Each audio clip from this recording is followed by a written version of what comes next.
Very well. The Subcommittee on Commerce, Manufacturing, and Trade will now come to order. The Chair recognizes himself for 5 minutes for the purpose of an opening statement, and good morning and welcome to our witnesses. Welcome to our hearing on advanced robotics, technology that has made its way into the United States economy in a variety of sectors. This is the latest installment in our Disruptor series covering technologies that are redefining our lives and improving our economic condition. It is 2016, and so many people my age will, of course, remember the cartoon The Jetsons and coming home to Rosie the Robot, who always had George Jetson's stuff all aligned for him. And you know, many of us ask ourselves, where's Rosie the Robot today? Well, maybe today we're going to learn how, if we're not perhaps a little bit closer. But we are living in a world where you can actually use your iPhone to ask Siri, Alexa, or Cortana any question and get a real-time, accurate, and perhaps a whimsical response. Already advanced robotics are integrated into our economy with increasingly complex application, from manufacturing floors to surgical suites to fashion shows, as we learned on the lead on Drudge this morning. Smart prosthetics are changing the lives of amputees and the elderly. Even some technologies that we have explored in previous Disruptor Series hearings leverage advanced robotic technology, including the Internet of Things and drones. I look forward to hearing from our panel of witnesses about the real-world advanced robotics applications that students, academics, and industry professionals are all working toward. Each of our witnesses today can give us a different view on the emerging trends and challenges presented by advanced robotics and technology. The future workforce trends are particularly interesting. If it is true that more jobs will include some automation component in the coming decades, understanding how are students and professionals of all ages able to acquire the skills necessary to adapt to this changing landscape is important to us as policymakers. As with any new technology, it is critical to examine the benefits of the technology and weigh important consumer protection questions. Throughout our history, Americans have adopted and adjusted to economic shifts presented by new technology. In our examination of these issues, it will be important to understand how consumers and businesses will be using the technologies and how they will be protected while preserving the flexibility and ingenuity of innovators that are driving this market forward. Again, I want to thank our witnesses for taking the time to inform us about the exciting applications and the future potential benefits of advanced robotics. Certainly look forward to a thoughtful and engaged discussion, and I would like to yield the rest of the time to the gentlelady from Tennessee, Ms. Blackburn, Vice Chairman of the full committee. Thank you, Mr. Chairman. I do want to welcome our witnesses. I had the opportunity to meet Mr. Kaman a few months ago and talk with him about what he is doing in the field of robotics and the importance of that specifically to my district in Tennessee. Brentwood Academy, which is in my district, the Iron Eagles are the international champions. They're putting an emphasis on robotics, and not only is it BA, but Vanderbilt University is developing some robotic devices for utilization of children with autism. We are seeing other schools in the area begin to integrate robotics and the utilization of robotics, the development of this technology into core curriculums in science and math, the STEM activities. It is a wonderfully exciting avenue for our students. I think it's so appropriate that we have this hearing, that we look at this as a part of the Disruptor series and not be fearful of it, but engage what it is going to bring to productivity in the manufacturing marketplace, to our communities, to everyday tasks. I've talked with a couple of my fast food franchise owners about the utilization of robotics in mechanization in the fast food industry. Fascinating, the opportunities that it opens. It does mean that we have to put an emphasis on the education so that we have a workforce that is excited about working in this area. And Mr. Chairman, I will yield the time back to you or to whomever would like it. Chair thanks the gentlelady. Gentlelady yields back, and the chair recognizes the subcommittee ranking member, Ms. Schakowsky, for 5 minutes for an opening statement, please. Thank you, Mr. Chairman. Today we are continuing our Disruptor series with a hearing on advanced robotics. Robots are becoming increasingly sophisticated, and at the same time, robot technology is becoming cheap enough that people can actually bring robots into our homes, whether we're talking toys, that's been for a long time, but vacuum cleaners or other consumer products. The potential for robotics is really great, and I'm interested in how we can help develop that potential. In June, I met with 4 girls from Mount Prospect, Illinois, who were part of a robotics team through Girl Scouts. They were in D.C. for the Global Innovation Challenge, sponsored by the U.S. Patent Office. If we want to continue the advanced technology, then we certainly need to provide young girls and boys opportunities in science and technology.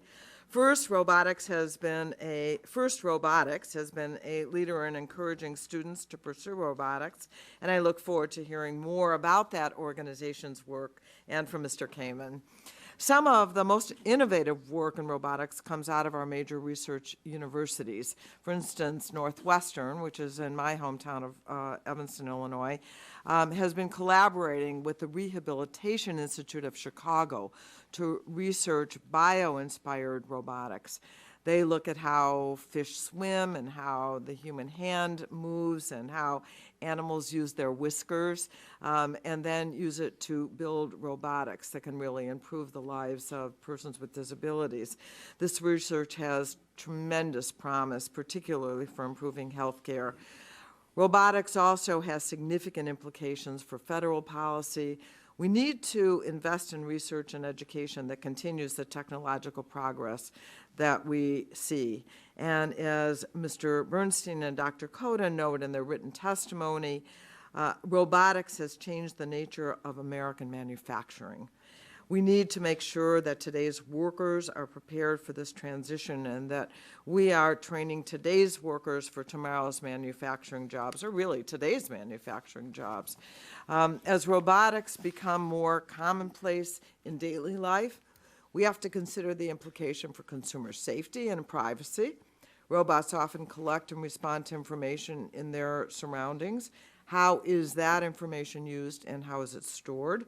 Who has access to that information? What does the consumer need to know, and what does the consumer when the consumer provides and when does the consumer provide consent?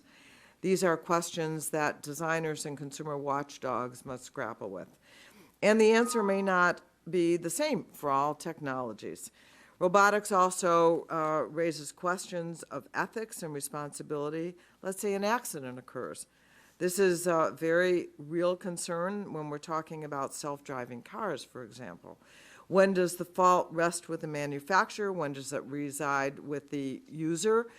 Dr. Jones mentions several of these issues in her written testimony, and I look forward to hearing more from her on ways our government can respond to this technological innovation. Dr. Jones defines robots as technologies that sense, think, and act. Congress is not robotic, but I hope we will do the same thing in our subcommittee, take the information, process that information, and then take action based on what we've learned. I look forward to hearing from our witnesses and to working with my colleagues to ensure that federal policy keeps pace with technological change. And I thank you, Mr. Chairman, and I'll yield to my colleague, Mr. Kennedy. Thank my colleague, Ms. Schakowsky. I want to thank the chairman for calling this hearing and for continuing this series.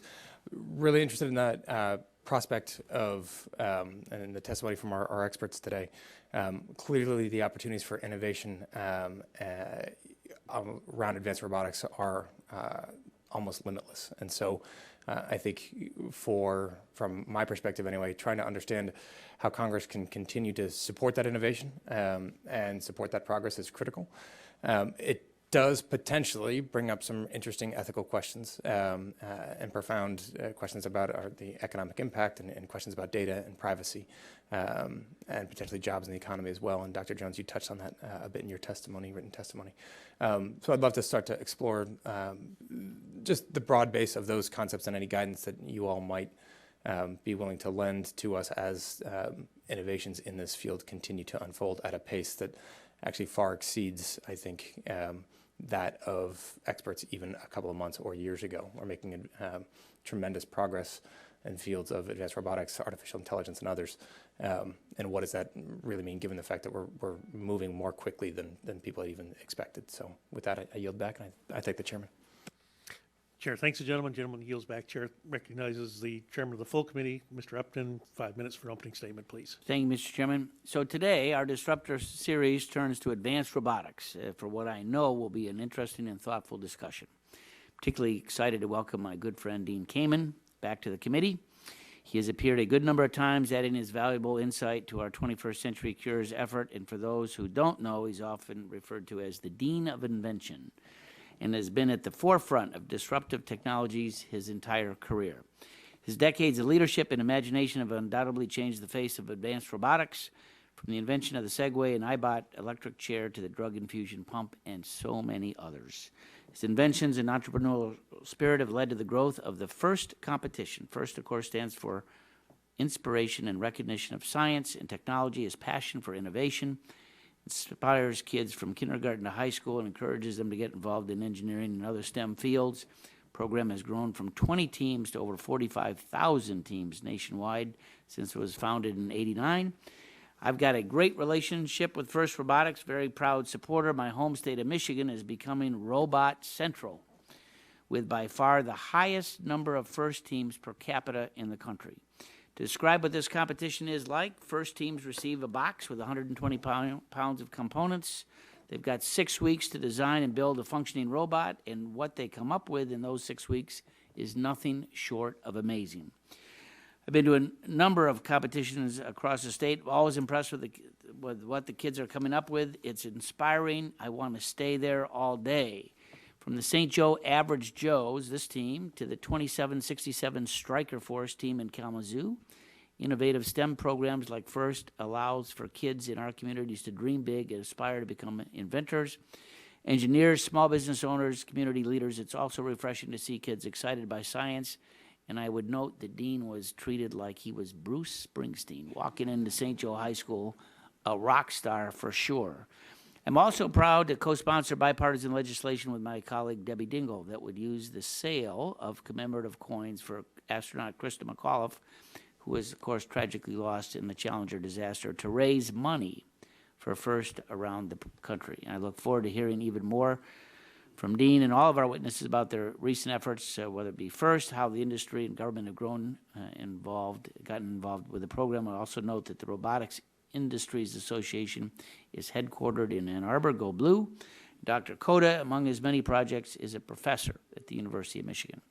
Understanding how industry approaches advances in robotic technology, whether in capital investments or new partnership opportunities, is so critical to understanding how we move disruptive inventions from the lab into commerce to create jobs and the economic growth here at home and a better quality of life for all. Thank Chairman Burgess for continuing this series. I yield the balance of my time to my friend from Mississippi, Dr. Harper. Thanks for the high degree. So just no doctor. Well, doctor of jurisprudence. Does that count? It does. Okay, thanks. Thank you, Mr. Chairman, for calling this hearing today. And I'm excited to continue this subcommittee's work on the Disruptor series and looking forward to our discussion on advanced robotics. In my district, Mississippi State University is actively conducting research and making advances through a number of projects in the robotics arena, including a National Science Foundation award to develop the Therabot, a therapeutic robot support system in the form of a beagle dog that is responsive to touch through multiple sensors. The Therabot will be used for therapy sessions with the clinician as well as for home therapy exercises, especially for individuals with post-traumatic stress disorder. Another project that's been funded in the past by Army Research Laboratories focuses on improving the integration of robots into law enforcement SWAT teams to develop new tactics and investigates how robots can be used more effectively in a real-world scenario to increase safety and information gathering capabilities. And those are just two of the many projects that are going on at Mississippi State. Additionally, at Mississippi State University, they work with a number of organizations, including 4-H, to put together opportunities and competitions for students of all ages to learn about robotics and have some fun along the way. With that said, I'd like to welcome all of the witnesses here today. In particular, Mr. Kaman, it's good to hear from you and to have you be here and to explain these things to us and know how clearly committed you are to teaching children around the country technology skills that'll prepare them for a bright future. With that, I yield back. Gentleman yields back. The chair thanks the gentleman. Seeing no other members seeking an opening statement, we'll conclude with member opening statements. The chair would like to remind members that pursuant to committee rules, all members' opening statements will be made part of the record. And we do want to thank all of our witnesses for being with us here today, taking the time to prepare and to testify to the subcommittee. Today's witnesses will have the opportunity to give an opening statement, followed, of course, by questions from the members. Our panel for today's hearing will include Mr. Dean Kaman, founder of DECA Research, Dr. Sridhar Lakota, Herrick Professor of Engineering at the University of Michigan, Dr. Meg Jones, Assistant Professor of Communication, Culture, and Technology at Georgetown University, and Mr. Jeff Bernstein, President at Robotics Industries Association. We appreciate you all being here today, and we'll begin the panel with you, Mr. Kaman, and you are recognized for 5 minutes for an opening statement, please. Thank you. So I was told I have only a few minutes, and I decided since a picture's worth 1,000 words and a video's worth 1,000 pictures, I took 2 videos. Trust me, they're each under 2 minutes long. One is sort of a general overview of FIRST, and it ties everybody together because it's the voice of God. It's Morgan Freeman from Mississippi, who after coming agreed to help us with a video because people trust the voice of God, and also said he will help us put FIRST in every school in Mississippi. So we need to talk. We work with, of course, in Chicago, RIC. We developed, my day job is medical stuff and robotics, and we built the arms that they're using for their haptic stuff there. And of course, we work with Texas in many ways, Massachusetts. You heard about how tied we are. But I'm going to show 2 videos.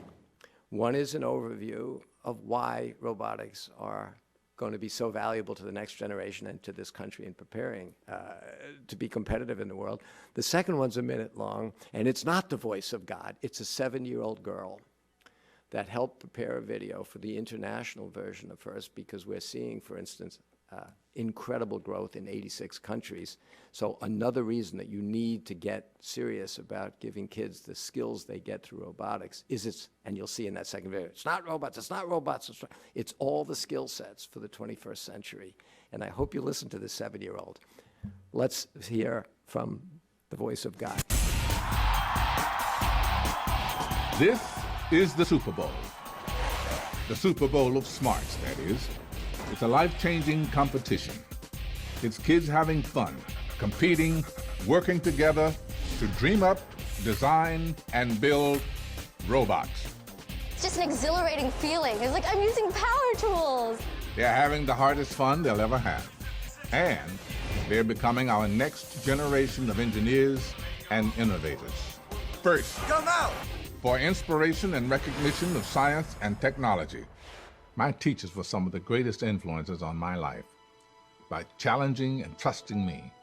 These mentors got me to understand that I could do anything I put my mind to. I'm around people that I can get along with, that we can talk computer lingo with. Scientists and engineers ought to stand side by side with athletes and entertainers as role models.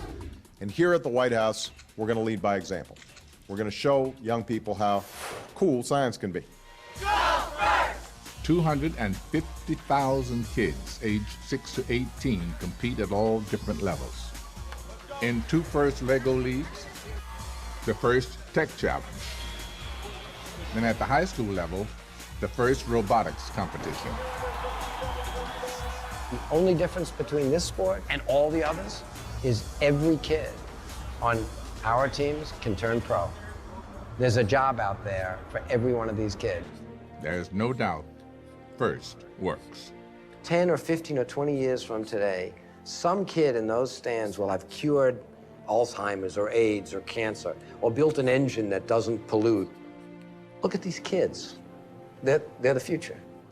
I feel like I can go and do anything I want to do because of this program. Someone took the time to guide and inspire me. It changed my life. Take some time. Go to usfirst.org. So there's the voice of God. Now we go to a 7-year-old who's going to show the world with FIRST. This isn't a robot. It very well may have hydraulic arms, a drivetrain, and a circuit board, but this isn't a robot. This is a lesson in humility, hard work, and collaboration. This is a CrossFit workout for the muscle upstairs. This is an apple for the next generation of Newtons. It's a lot of things, but this isn't a robot. This is a roadmap that leads straight to engineering. This is a rock to shatter 1,000 glass ceilings, a rope to pull a generation up and out of poverty, a sledgehammer to break down cultural barriers, and a universal language spoken in every nation on Earth. And because of that, this is a compass that can help point the way to peace. But please, don't think this is just a robot. This is Glastonbury for technology. This is mission control for the next moonshot. This is the Rosetta Stone to help translate the future. This is the sport that will help us win tomorrow. This is the software to program ourselves to cure cancer, build a clean engine, or step foot on Mars. But this isn't a robot. It's a machine to build the people who will change the world.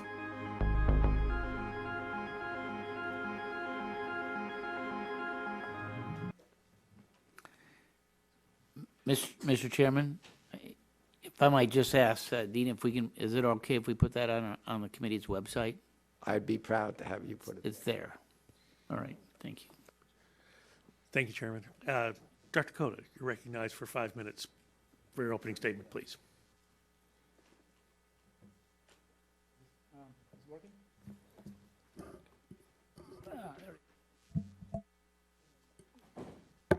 Yep. Yeah. Chairman Burgess, Ranking Member Schakowsky, distinguished subcommittee members, thank you for the opportunity to appear before you today to discuss issues of critical importance to American economic competitiveness, robotics, artificial intelligence, and manufacturing. My name is Sridhar Kota. I'm the Herrick Professor of Engineering at the University of Michigan and also the director for a new think tank called M4Sight, the Alliance for Manufacturing Foresight. M4Sight works to bring together government, industry, and research institutions to scan the horizon for emerging trends and promising opportunities for American manufacturing.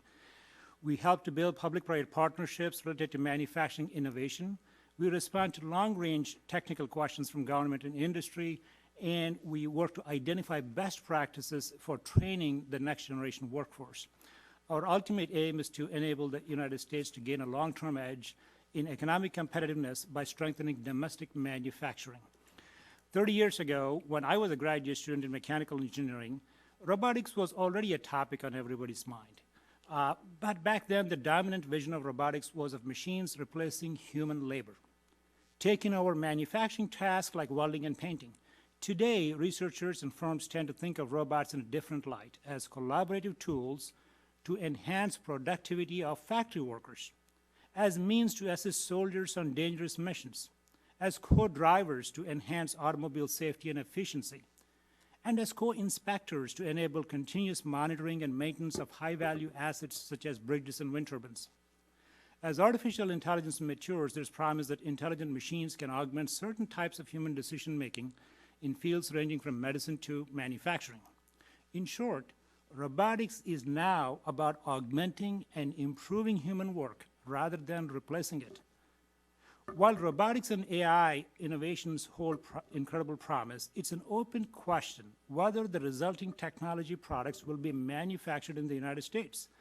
Despite federal annual investment of over $140 billion in science and technology, America's trade deficits in advanced technology products moved from a surplus in 2001 to a deficit of over $90 billion in 2015.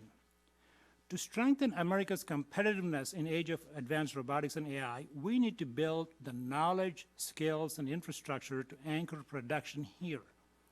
Put concisely, we need to be thinking about translational research and workforce training. I would first like to discuss translational research, how government and industry can ensure that existing investments in basic research turn into useful new products, including robots and AI technologies that create wealth for Americans and advance our national interests.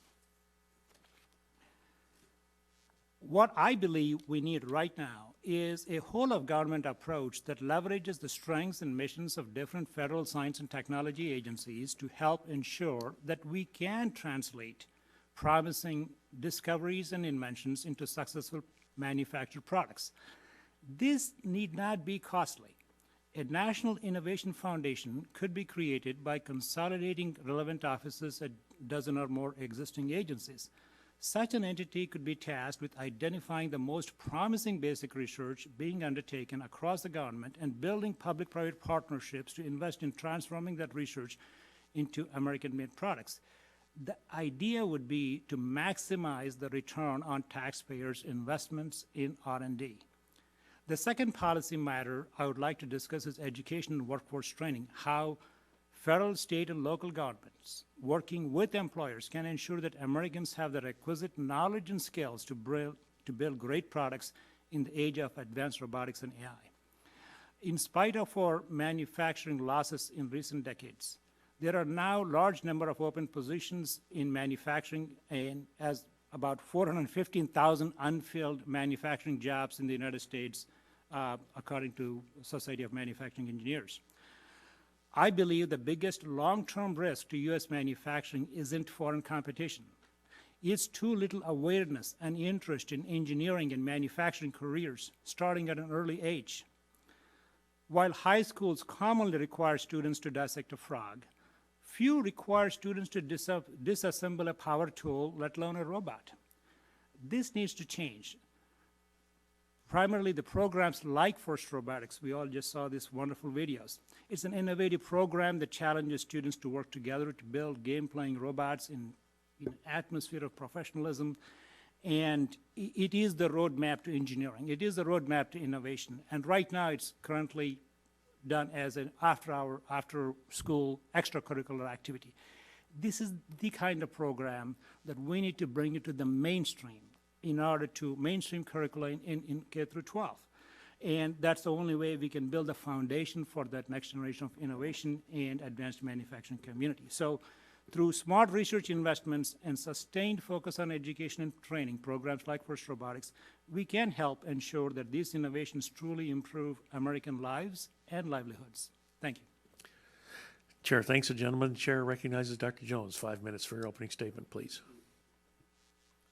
Chairman Burgess, Ranking Member Schakowsky, and distinguished members of the subcommittee, thank you very much for putting on this Disruptor series and for inviting me to testify before you today.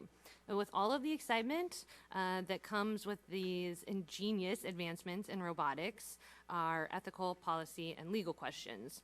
Robot ethics and robotics policy conjure problems like how we avoid creating our mechanical overlords and when AI should have rights. These are questions for the future, but what I'm going to talk about today is a really, really simple problem, and that is that robots don't have screens. And this is incredibly disruptive to privacy protection in the United States. For the last 50 years, screens have been how we interacted with our information and communication technologies.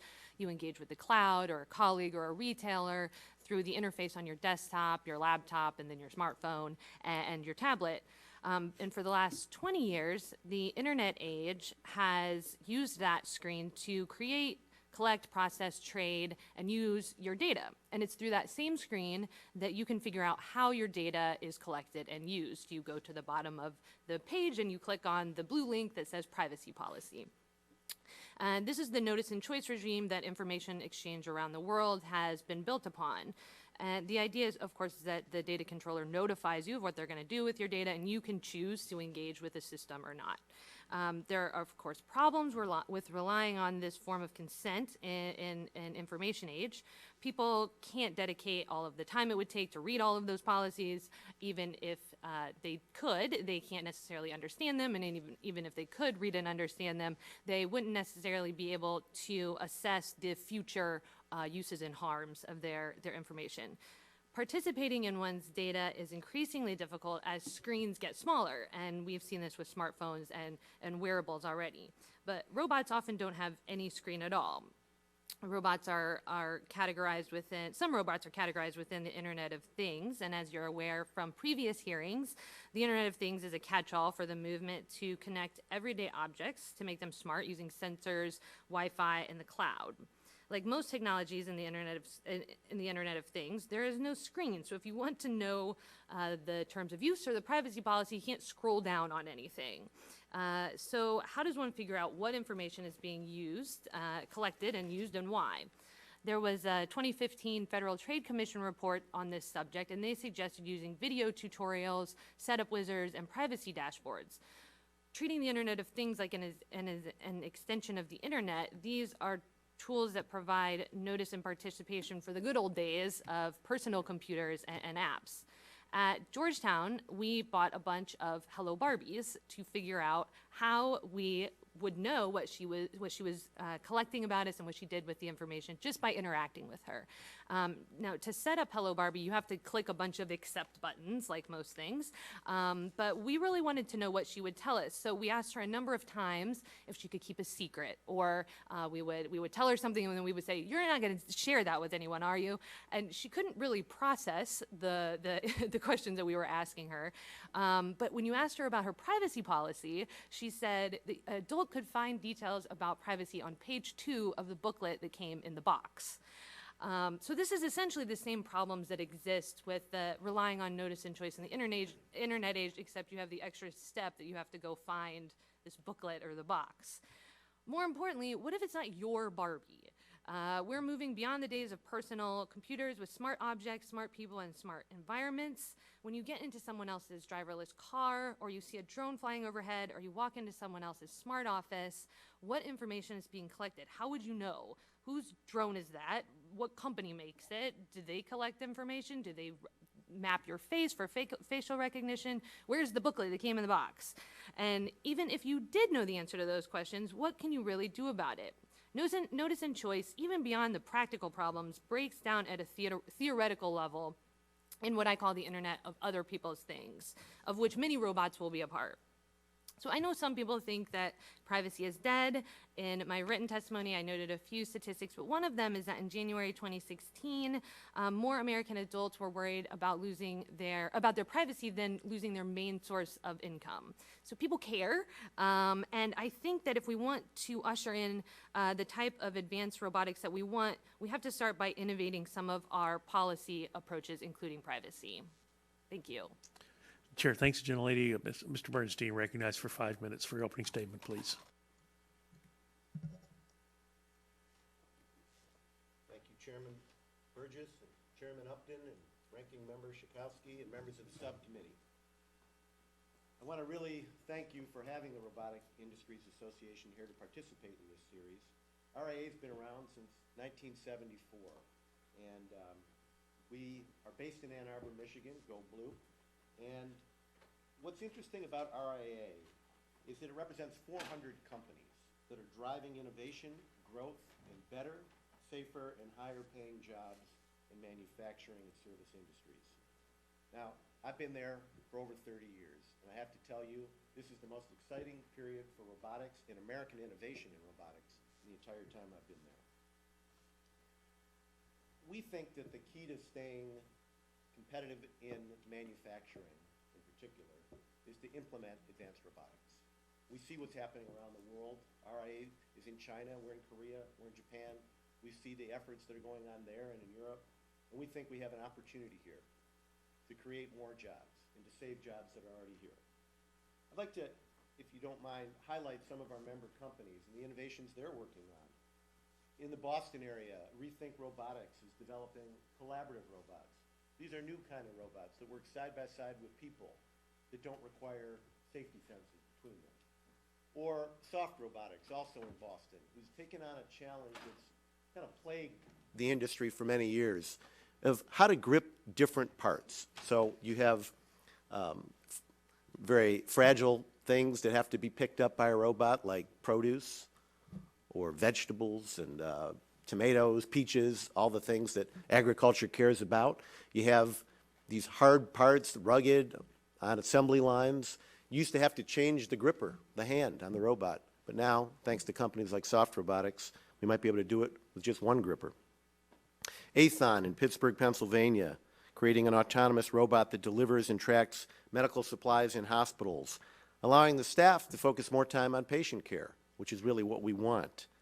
And how does this all play out at user companies? Well, there's a company that we work closely with called Vickers Engineering in New Troy, Michigan, a precision machining company that provides solutions to automotive, oil and gas, agriculture, defense, and industrial markets. They had trouble keeping people in dull, repetitive, and dangerous jobs. They had to keep hiring and retraining. It was hurting productivity. They said, why don't we take a shot at robotics? And they did. Their business tripled, bought more robots, and at the same time, they increased their head count. And we're seeing this across the country with small and medium-sized companies as well as large ones.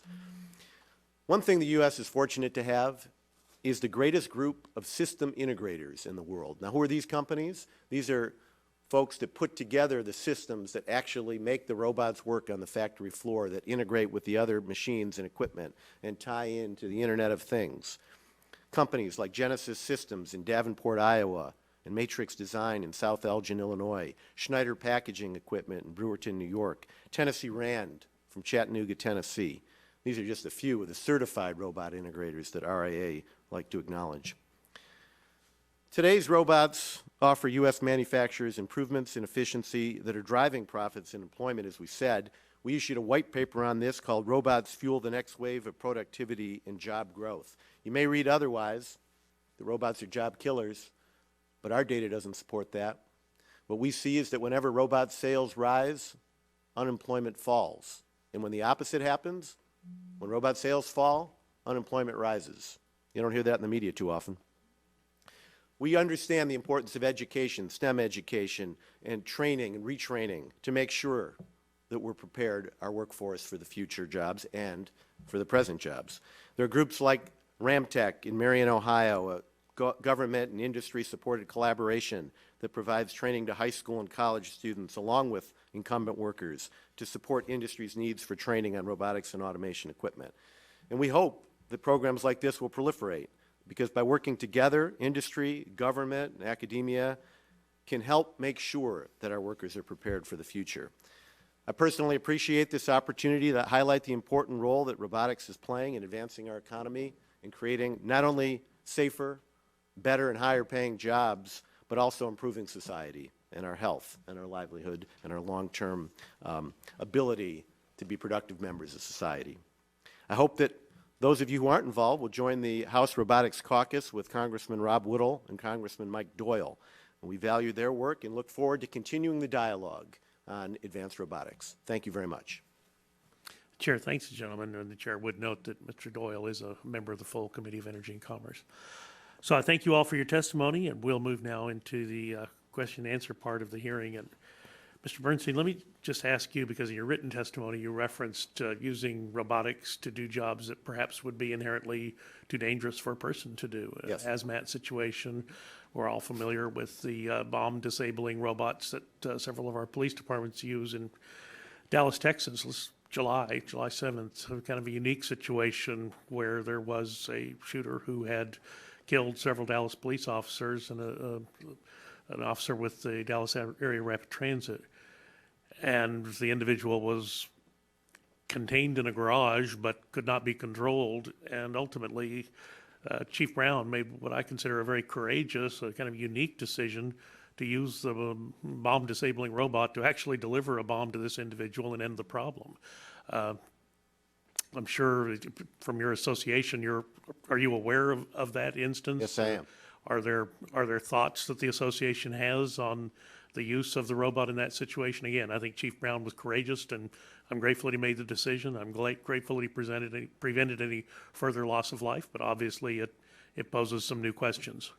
It does pose new questions, and I think ideally robots wouldn't be involved in harming people. It's one of the first laws of robotics that Isaac Asimov laid out. However, in this particular case, if you take the word robot out of the equation, we sent in equipment that would save police officers' lives. And so whether it was a robot or some other way to get that in there, if we could have got a person in there, we would have taken that shooter out in that way. So in my opinion, that was the right choice. And it was a good use of the technology because it was saving police officers' lives.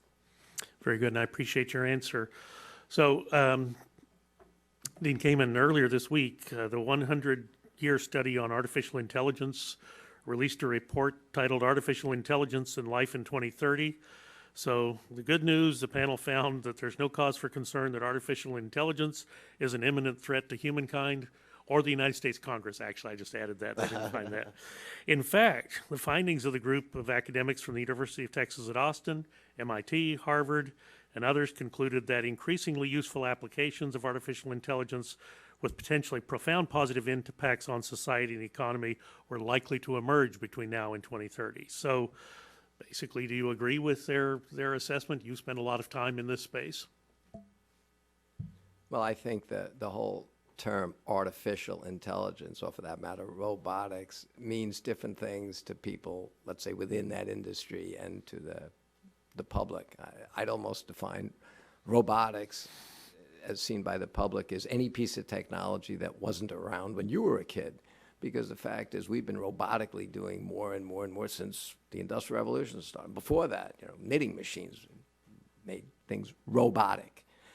And artificial intelligence, a machine that is programmed to do a function. The calculator you have was considered, a mathematician 30, 40, 50 years ago. I think we should always be concerned, as you heard from Dr. Jones, about unintended consequences of applying technology to anything. But artificial intelligence, like most good tools, will just support the real stuff. And we could all use a little more of the real intelligence. And I think as long as humans with good judgment and good ethics are deploying these tools for the betterment of the world, we're okay. It would be naive to assume that you can never do damage with it. But again, the first tool, the rock, could help you build a house or break your thumb. The first use of fire could make us have a life and could burn down your house. Every new technology bears the potential to be misused. But putting your head in the sand is just going to allow somebody else to dominate that technology. And I'd rather be the ones that decide how to develop it and how to use it. Thank you. Can you, my background's in healthcare. Can you talk just a little bit? I think some of your work has been in the healthcare space, and of course, we're all familiar now with robotics in the operating room. Could you speak to that just a little bit? What the future might hold for us? So you mentioned in your opening remarks Rosie, and I think, again, the word robot, coming originally from the world of science fiction, always displays the robot as this anthropomorphic thing. I think of all the things that robots will evolve to, the least likely is that, because we're pretty good at being what we are. We like being what we are, and we're not going to spend a lot of time and money making something else to do what we are and what we like to do. You're not going to build a robot to take your trip to Disney. I think robots will be used, like other technologies that are developed, to augment, as you heard from Dr. Koda, what we do. There'll be robots much bigger than us, like bulldozers. We don't like digging ditches. There'll be robots much smaller than us, ones that'll travel through your vascular system, go in there and tweak that heart valve so you don't need to have it removed or replaced. Robots will get very small. Robots will get very big. Robots will not look like humans.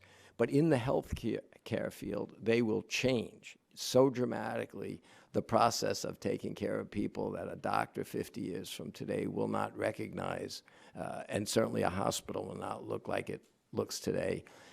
Nanotechnology, proteomics, genomics, the ability to use robotic technology to get to critical places without destroying vital tissue, it's going to change virtually every concept we've had in medicine, more than you've seen medicine change so far in your lifetime. And it has changed a lot, even in my short lifetime. Chair thanks the gentleman for his answers. Chair recognizes Ms. Schakowsky, 5 minutes for your questions, please. Thank you, all of you. It's been a fascinating panel and really excellent testimony. I wanted to ask you, Dr. Jones, a couple of questions. In all our exuberance, I'm happy that you raised some issues that we, also need to pay attention to: privacy and data security. Robots, almost by definition, collect a vast amount of information because they need to sense the environment they're in and process the information and take action based on that information. And as you pointed out in your testimony, many robots are or will be internet connected. And at the subcommittee's hearing on wearable devices, we heard about notice and choice like those you mentioned earlier. We generally rely on screens to provide the interface that allows for notice and choice, but as with wearables, robots generally don't have those screens. So let me also say, for household robots that are already on the market, let me ask you, what is the mechanism used to provide notice to consumers? And is it always a question of the privacy policies are just included in the box? You better take them out and save them? Yes, for the most part. When you buy a device for your home, you're still at least within the Internet of Things, not other people's things. And so when you put a Nest system, for instance, in your home, you go through, you click a number of boxes, and you can find out more information about what's collected. And sometimes you have to just to set the thing up. And so there is sometimes increased amount of notice in the Internet of Things. However, if you walk into someone else's house that has, say, a personal assistant robot that wires the home and does voice recognition or facial recognition, you don't have a way to express to that system, hey, I don't like that. Don't do that to me. I don't want you to map my face and store it somewhere. And I think that is really the next hurdle, and it's a wonderful interdisciplinary problem. It requires a lot of technical considerations as well as policy and ethical considerations. I don't think that it's necessarily a regulatory change. That being said, I do think that reliance on notice and choice will have to take a secondary seat to something. At one of these hearings, I brought a privacy policy that was included in the box and kind of unfurled it. It was very long. It was very legalistic, very small print, challenging. But you also mentioned that online, how many people, let's be honest, read all the words before they push agree? Because you know that you're not going to get in unless you agree. And so, I think these are challenges that we need to figure out. But let me ask you this. You mentioned a study by the Pew Research Center that found that a vast majority of adults felt it was important to have control over what information was collected about them and who could get that information. And do you agree that most consumers would prefer a more customizable approach? So this I don't know, and I don't think that there's a lot of surveys on privacy, and I think that they're not tailored to regulatory answers a lot of the time. So you'll hear people say they really care about privacy, but it's not clear whether they want a set standard like the European version of privacy, or they want an adjusted type of notice and choice, a more sort of libertarian privacy integrated into the way they engage with ICTs. So I can't say for sure. I think that Americans probably don't care. They just want privacy. Okay.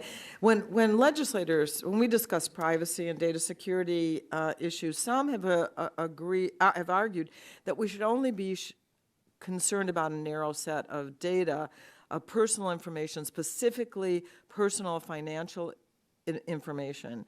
However, consumers have more than financial concerns. And I'm just wondering if you could discuss the privacy concerns that robots have beyond the financial, and how do we broaden the discussion to ensure we understand the emerging technologies and the privacy concerns that come with those new technologies. So for anyone who cares about their physical safety, a robot could easily be something to be concerned about, because if a robot registers that you're near them, for instance, someone could know where you're at. We have seen a number of apps that have shown the location of women, for instance, that have been not held positively by Congress or the public at large, but physical location data is one thing.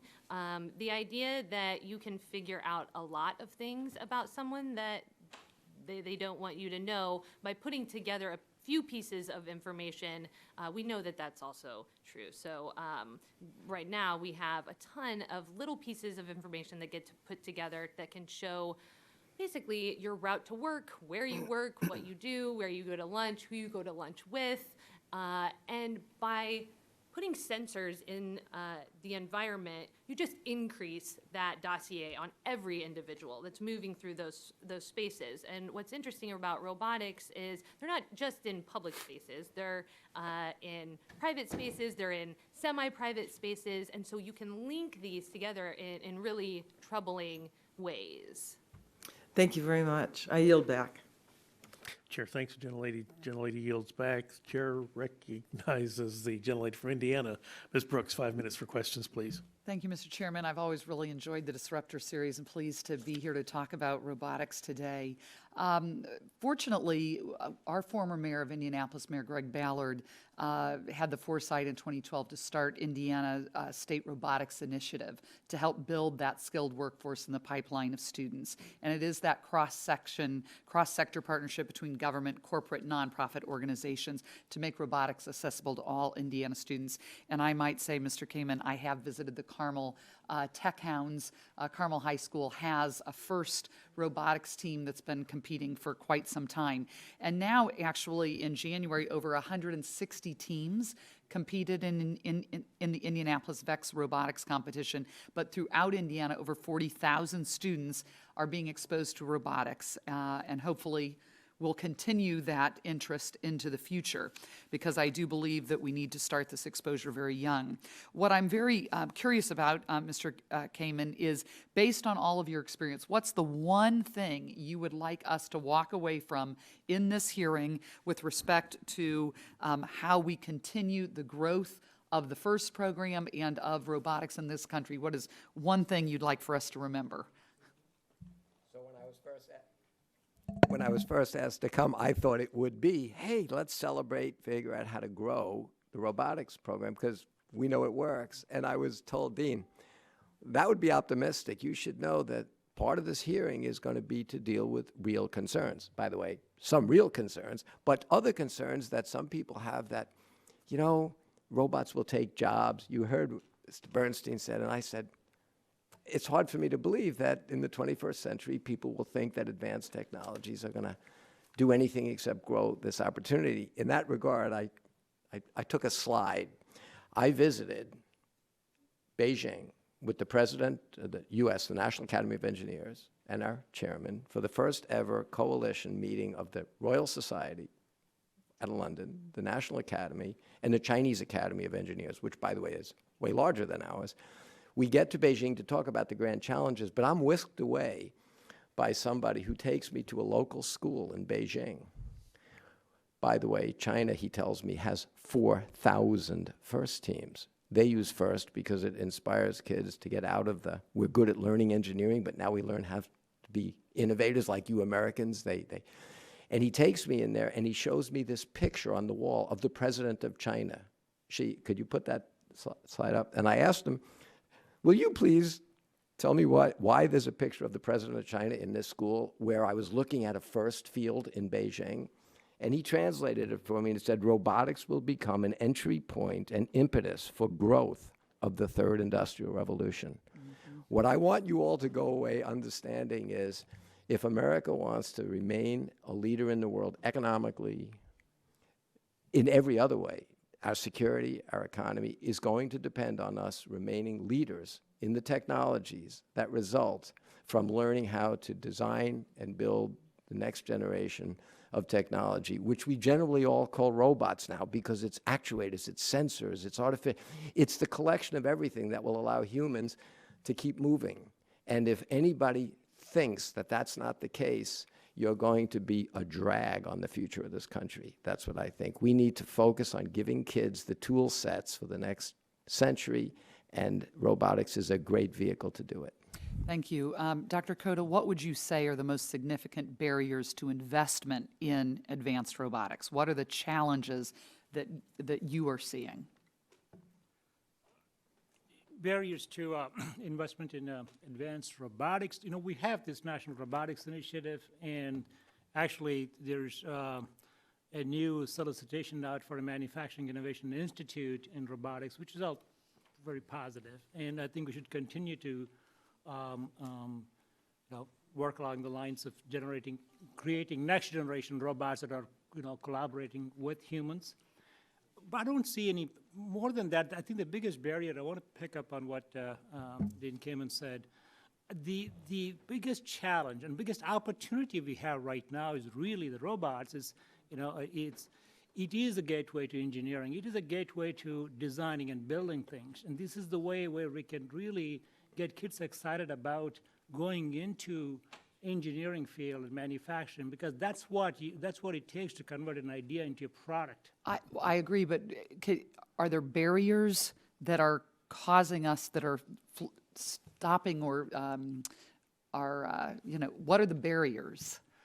Well, the barriers to, you're talking about research or actually education and workforce development? Yes. Okay, the workforce development side, the barrier is, the question, I'll turn it around and say, we have right now, this program is an after-school extracurricular program. Those kids who are already motivated are doing incredible things. Well, why can't we expose? We should expose them to every kid in school. And just like we ask every student to dissect a frog, just about, why not ask them to work on this first robotics? Now, the barrier could potentially be, it's more than the funding, is actually the requirements for schools to check certain boxes to meet the curriculum requirements. But there is a way we can actually, we know it's working. We can actually map this, what they do in first robotics experience, into some of the core curriculum requirements in terms of creative activities and science and math. That's where the barrier is, to actually bringing key stakeholders together and having a discussion. Thank you. Thank you. I yield back. Chair, thanks. The gentlelady yields back. Chair, thanks. The gentlelady. Chair recognizes the gentleman from Massachusetts. 5 minutes for your questions, please. Thank you, Chairman. Thanks again to all the witnesses for coming and for your testimony earlier. I know that this hearing isn't about specifically autonomous cars, but autonomous cars are a type of robot that will soon be entering our daily lives. And they clearly present some of the ethical issues that come up in the realm of robotics. Science Magazine recently highlighted a series of surveys to determine consumer attitudes towards autonomous cars.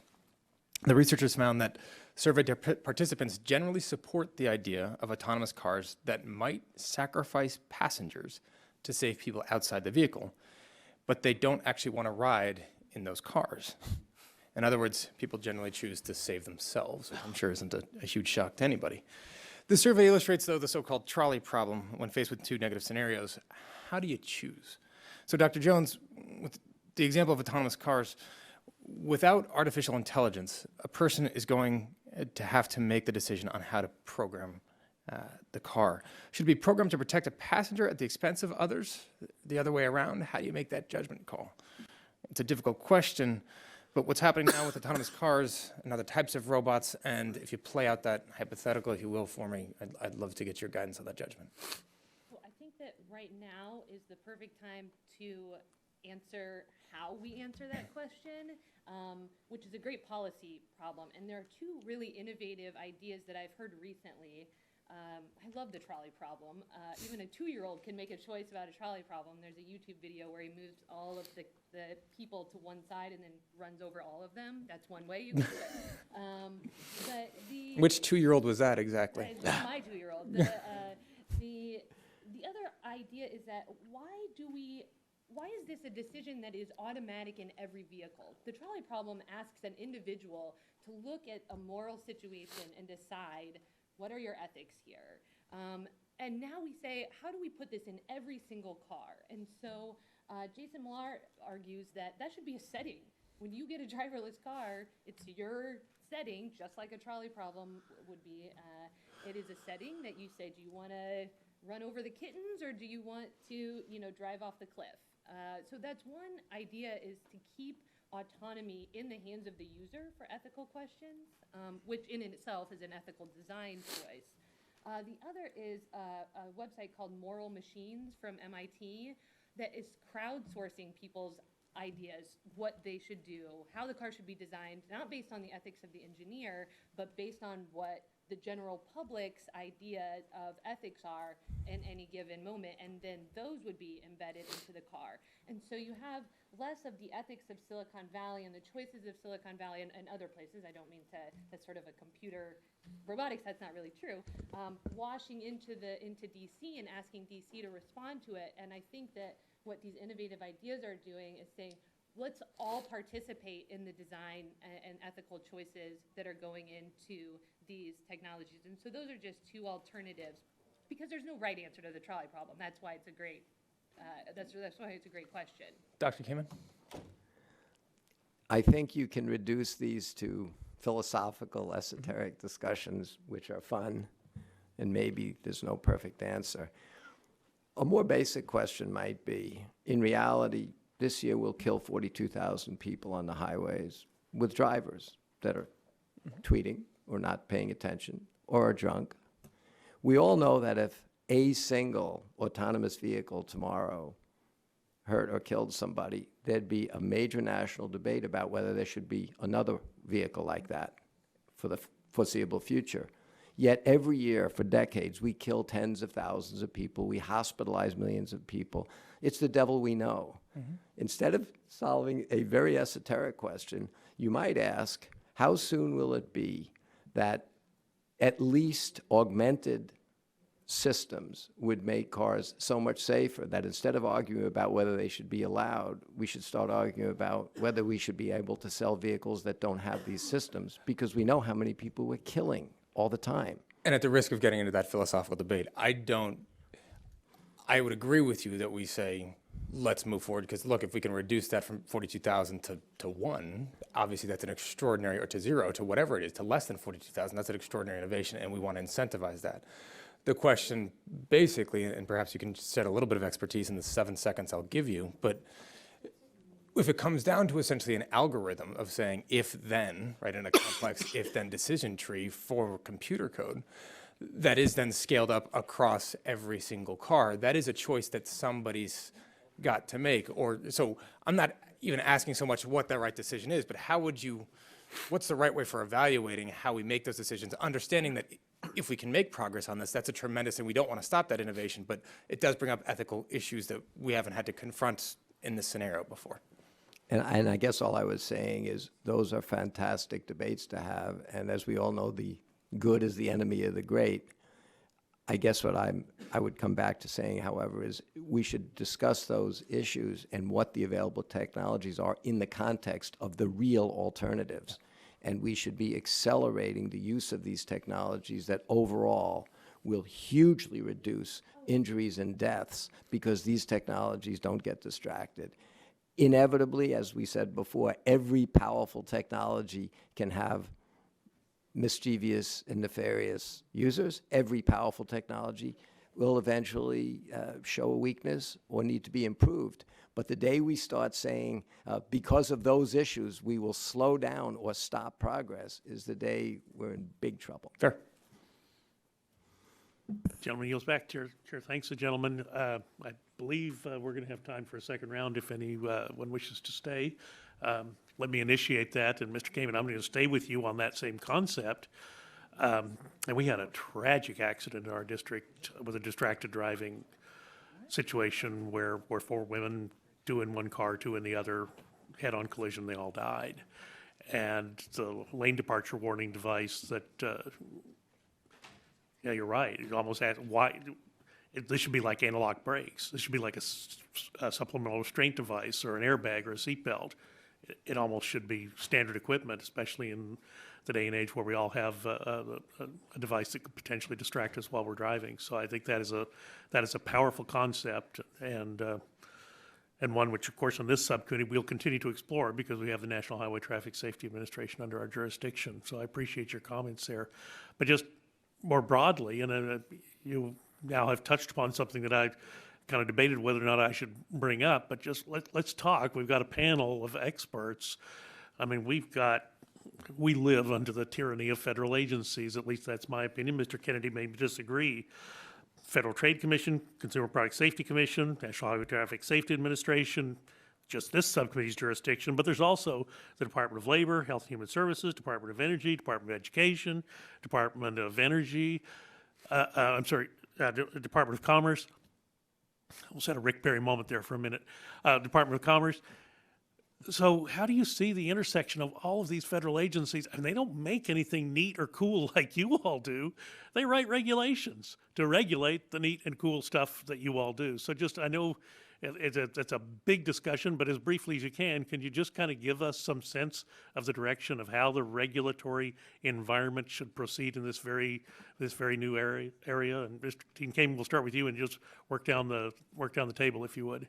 Well, I can give you one very relevant to the self-driving car, I think, because you have a regulatory agency, NHTSA, and you have one called the FAA. And there's a lesson here.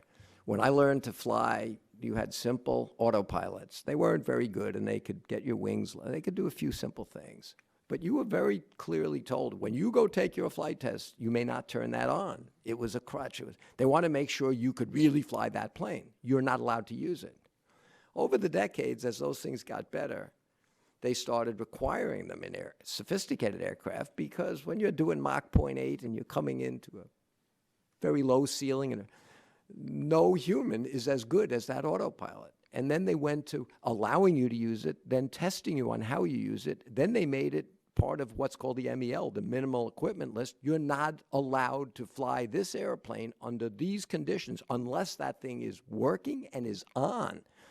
I think we shifted. The FAA has demonstrated we went from people have to fly to it's not safe unless that thing is working. And you legally can't do it. And you wouldn't want to get on an airliner traveling around this country if that autopilot on minimum conditions that was going to land coming out of that fog and touching down 2 seconds later. It's not legal to do it. It's not safe to do it.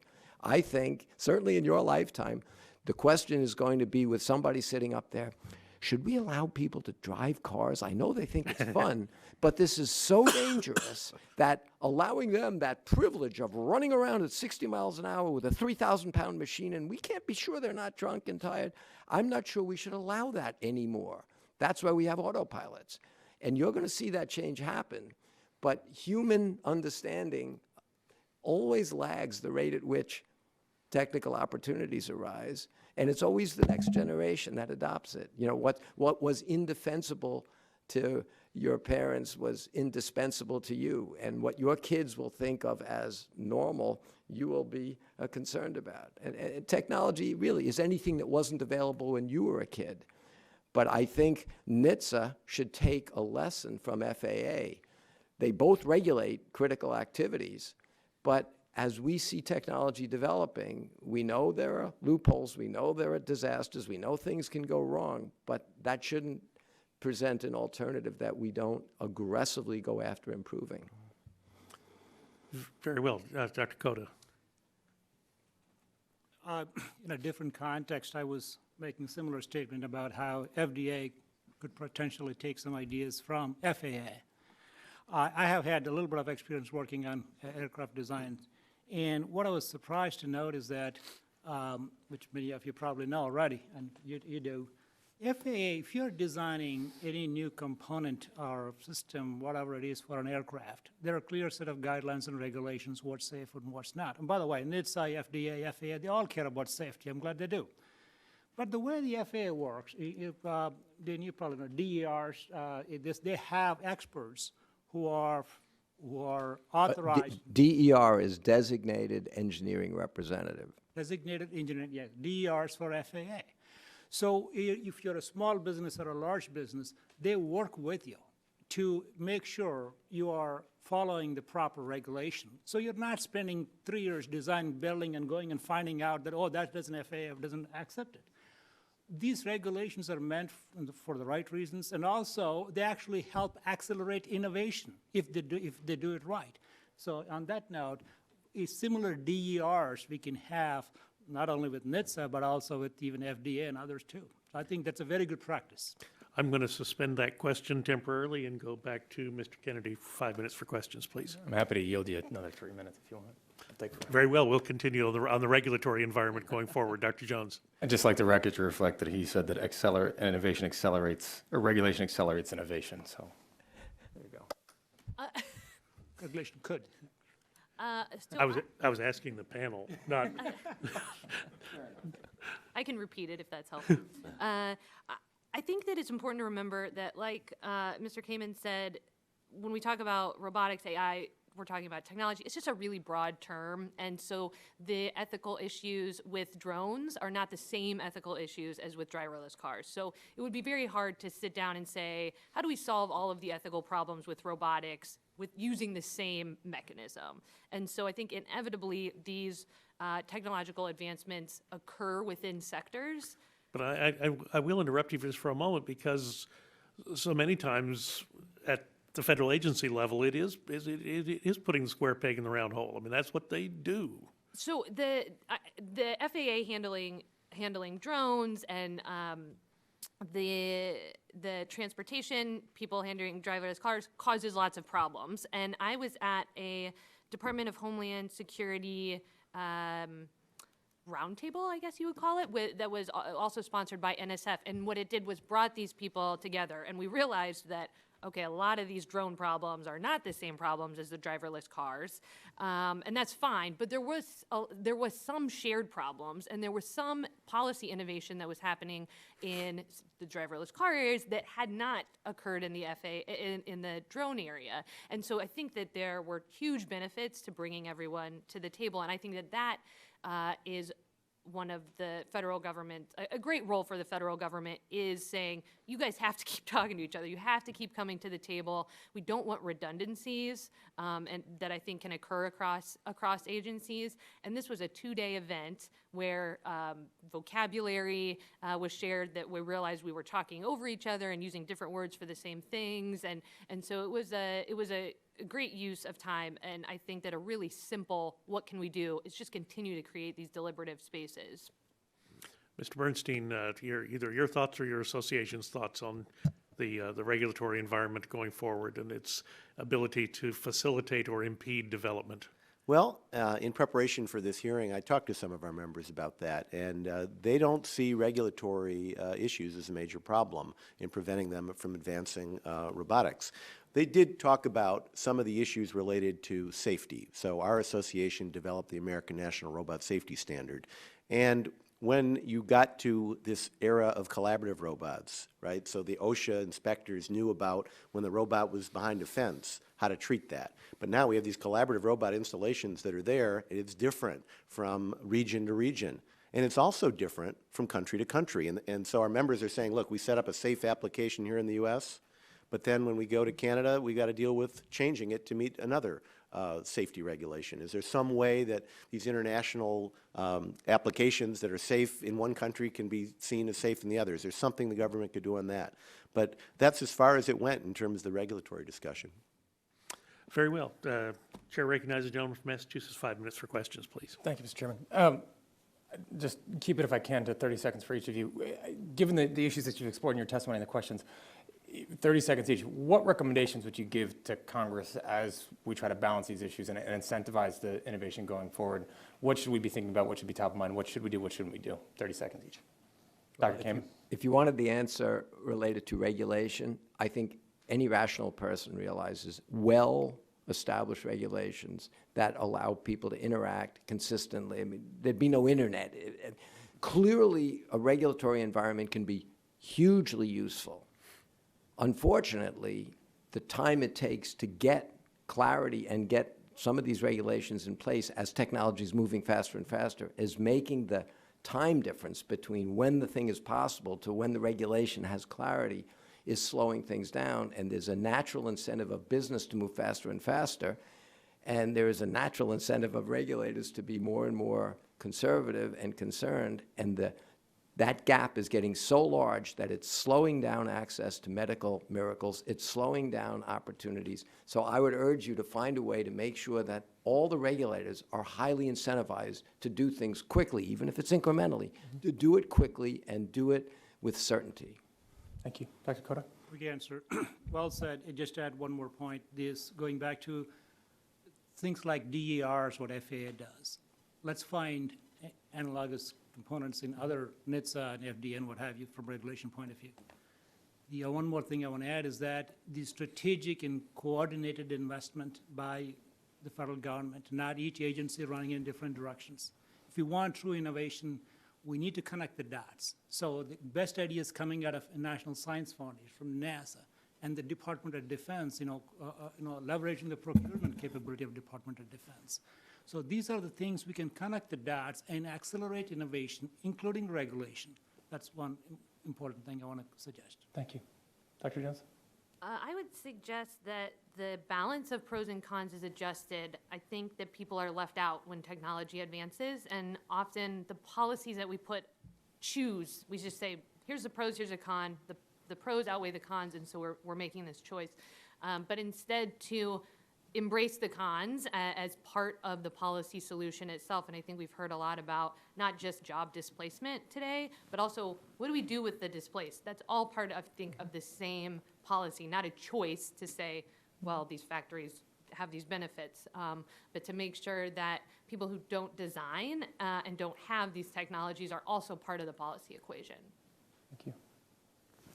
I would say continue to support the National Robotics Initiative. That had a major impact around the world in drawing attention to the importance of robotics. And in the U.S., I think that stimulated innovation. I think that we need to continue establishing centers that get the technology that's being developed in the U.S. into the hands of small and medium-sized companies. We have some mechanisms in place now. I think we could do more. And I think the training issue is very important. We have to prepare the workforce for the jobs of the future. And as I said, the jobs today. The number one challenge our members face, they can't fill all the jobs that they have open today. Thank you. Thank you, Chairman. Gentleman yields back.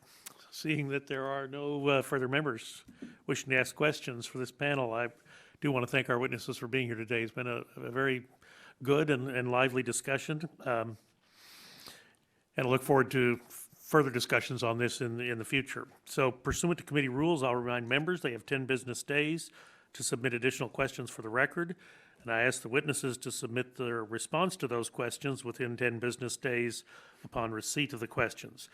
Without objection, then, the subcommittee is adjourned. Thank you.